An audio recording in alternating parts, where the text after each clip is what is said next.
Assalamualaikum warahmatullahi wabarakatuh. Bapak Ibu yang saya hormati, alhamdulillah berjumpa kembali dalam kajian subuh Yayasan Pendidikan As-Salam, Jalan Merpati nomor 4 Sampang, Madura. Hari ini Sabtu 27 Juni 2026. Tema pada pagi hari ini adalah meraih kehidupan yang tenang. Bapak Ibu yang saya hormati, kita berkeyakinan bahwa di dalam kehidupan sehari-hari, ketika kita berumah tangga, ketika kita bekerja di kantor atau di tempat-tempat yang lain, ya, tidak lain dan tidak bukan, kita kepingin sebuah kehidupan yang tenang, ya. Namun demikian Bapak Ibu, ternyata seringkali kita menerjemahkan bahwa hidup yang tenang itu adalah hidup yang secara ekonomi berkecukupan, bahkan lebih. Atau hidup yang tenang itu kita terjemahkan kalau kita punya kedudukan. Atau hidup yang tenang itu kita terjemahkan ketika kita itu menjadi orang yang populer, terkenal di tengah-tengah masyarakat. Tetapi pada kenyataannya setelah kita jalani, ternyata itu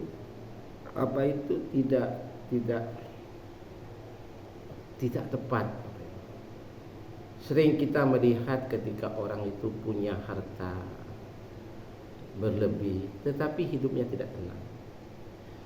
Sering kita menjumpai ketika kita menduduki jabatan, ada orang yang justru tidak merasa tenang hidup. Demikian juga ada orang yang ketika terkenal, populer, tokoh masyarakat dan sebagainya, tapi justrunya ada juga kehidupannya yang tidak tenang. Dan tidak sedikit juga orang yang secara ekonomi itu pas-pasan tapi hidupnya tenang. Tidak sedikit juga orang-orang yang tidak terkenal, ya, orang biasa, ya, tapi justru hidupnya adalah tenang. Bapak Ibu yang saya hormati, sebenarnya Al-Quran itu sudah mengingatkan kita bahwa ketenangan itu hanya bisa diperoleh karena adanya kesungguhan kita, ya, untuk mengingat Allah, untuk membela kebenaran Allah, ya. Atau juga ketenangan itu, ya, dapat kita raih manakala kita itu, ya, dekat dengan Allah, ya. Istiqomah, baik itu dalam bentuk istiqomah dalam sholat, ya, sholat 5 waktu atau sholat sunnah lainnya, istiqomah di dalam berzikir kepada Allah, istiqomah di dalam berdoa kepada Allah, istiqomah di dalam melakukan amal yang soleh, istiqomah ketika kita ini menjadi orang yang jujur di tengah masyarakat, ya, menjaga akhlak, menjaga kepribadian yang selalu tegak lurus kepada Allah. Nah, itu sebetulnya Allah nanti tanamkan ketenangan kepada orang itu. Mari kita renungkan dalam sebuah surat Al-Fat ayat 18. Di sini Allah sudah mengingatkan kita, Bapak Ibu. Dalam ayat tersebut disebutkan fa'alima ma fi qulubihim, maka Allah mengetahui apa yang ada di dalam hati nuranimu, apa yang ada di dalam kolbumu, terutama kolbu kirimu yang di dalamnya terdapat jiwa yang selalu dapat berkomunikasi dengan Allah. Mengetahui tentang apa? Apakah di dalam orang itu ada iman? Apakah di dalam orang itu ada kejujuran kepada Allah? Apakah di dalam orang itu ada kesetiaan kepada Allah Subhanahu wa taala? Maka kata Allah, fa anzala sakinata alaihim. Lalu Allah menurunkan ketenangan di dalam orang itu. Maka sebetulnya tidak salah Bapak Ibu kalau kita itu bekerja semata-mata karena Allah, menjauhi barang yang haram, menjauhi kedoliman, menjauhi menyakiti orang lain, menjauhi untuk mengambil hak orang lain. Nah, kenapa? Karena kalau itu yang kita lakukan, ya, maka Allah turunkan ketenangan.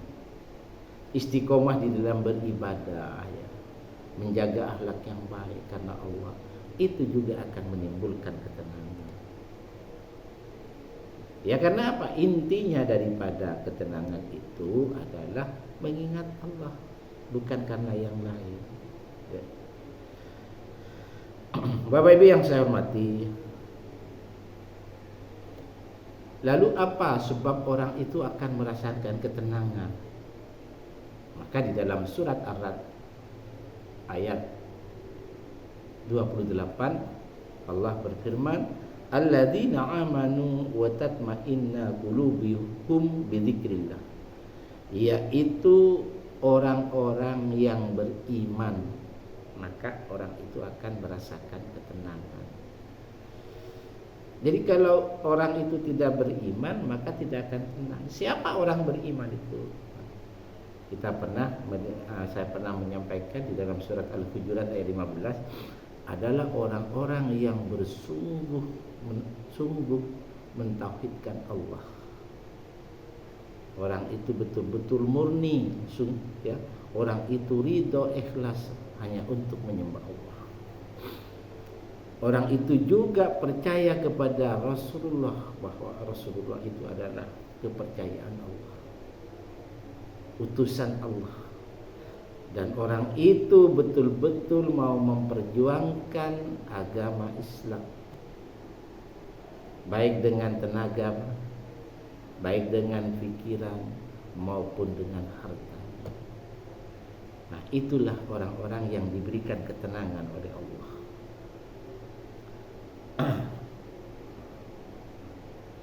Jadi mengingat Allah, qulubuhum bidzikrillah, ya.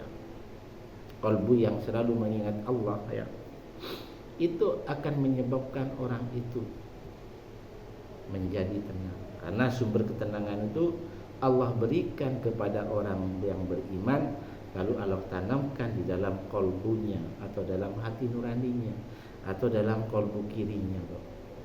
Ala bidzikrillah tatma'innu. Ingatlah, hanya dengan mengingat Allah, kalbu itu menjadi tenang. Jadi bukan karena yang lain sebetulnya, Bapak Ibu. Justru kalau kita itu semakin menjauh dari Allah, misalkan kita korupsi, misalkan kita itu menipu, kita mendolim orang lain, kita jahat kepada orang lain, ya. Kemudian kita punya sifat iri, punya sifat dengki, dendam dan sebagainya, atau sifat-sifat buruk lainnya, maka orang-orang seperti ini tidak akan pernah tenang. Jadi Allah Subhanahu wa taala itu, ya, menurunkan ketenangan kepada orang mukmin supaya bertambah imannya. Ya. Dalam surat Al-Fat ayat 4 itu dijelaskan, walladzi anzala sakinata, dialah yang menurunkan ketenangan, ketentraman, ya, fi qulubil mu'minina liyasdadu imanan ma'a imanihim, ke dalam kalbu orang-orang yang beriman supaya mereka bertambah keimanannya, ya, di samping keimanan yang sudah mereka tanamkan. Jadi ini pentingnya Bapak Ibu. Tidak ada yang lain. Kalaupun orang itu gelisah lalu solusinya bukan karena mengingat Allah, itu pun sifatnya sementara, tidak lama dan semu pura-pura. Misalkan kita gelisah lalu pergi rekreasi, ya waktu rekreasi kita mungkin merasa bahagia, merasa senang, tetapi setelah pulang dari itu kembali ke asal. Kenapa? Karena sumber ketenangan itu ada di dalam jiwa kita. Dan cara menyembuhkannya harus berkomunikasi dengan Allah. Nah, kalau cara berkomunikasi dengan Allah yaitu dengan menjaga kesucian jiwa. Jangan melanggar perintah Allah, harus istiqomah di dalam beribadah. Ya, Bapak Ibu, mudah-mudahan kita adalah termasuk orang-orang yang diberikan ketenangan oleh Allah, dan mudah-mudahan kita termasuk orang-orang yang menjaga keistiqomahan ibadah kita kepada Allah. Mudah-mudahan ini menjadi renungan bersama. Terima kasih. Wassalamualaikum warahmatullahi wabarakatuh.